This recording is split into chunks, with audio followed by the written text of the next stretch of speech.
ठुमरी सम्राज्ञी शोभा गुरटू यांच्या जन्मशताब्दी वर्षानिमित्त आमच्या विभागातर्फे महाराष्ट्र सरकारच्या वतीने सांस्कृतिक कार्य संचालनालयाने आयोजित या शास्त्रीय संगीत महोत्सवामध्ये मी आपल्या सगळ्यांचे या ठिकाणी मनापासून स्वागत करतो।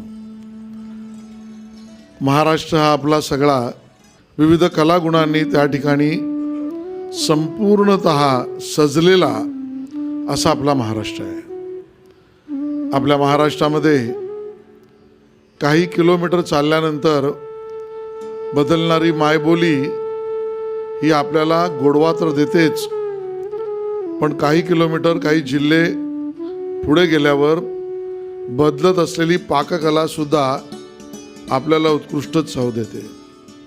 प्रत्येक जिल्ह्यामध्ये काही किलोमीटर अंतरानंतर असणारी लोककला आणि लोकसंगीत या महाराष्ट्राला त्या ठिकाणी जगामध्ये आपलं वेगळं स्वरूप प्रामुख्याने ठसवून दाखवते।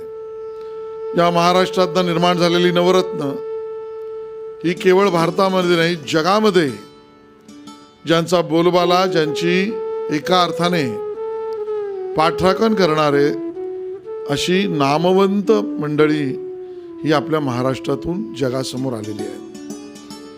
भारतीय जनता पक्षाच्या आणि महायुतीच्या सरकारने हा प्रयत्न केला आहे की दरवर्षी या अशा महान विभूती कलाकारांना त्यांच्या स्मृतींना उजाळा द्यायचा आणि त्यामध्ये ठुमरी सम्राज्ञी शोभा गुरटू यांच्या जन्मशताब्दी वर्षानिमित्त हा 3 दिवसीय शास्त्रीय संगीत महोत्सव आपण मुद्दामून दादर या भागामध्ये आयोजित केला। याचं कारण स्वाभाविक आहे की ज्या गीत, संगीत, वाद्य ही आपल्याला पुढच्या पिढीपर्यंत पोचवायची आहेत, न्यायची आहेत, वृद्धिंगत करायची आहे, ती सातत्याने रसिकांसमोर आणली पाहिजेत, जनतेला प्रेरित केलं पाहिजे, हा एकमेव भाग त्याच्या मागचा आहे।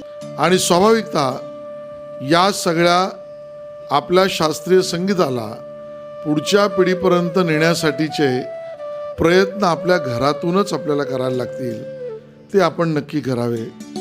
शोभा गुरटूजींनाही आपण आदरांजली वाहूया आणि या कला, गायन, वादन या संस्कृतीचे पालखी भाग होऊया एवढंच नम्र निवेदन करतो।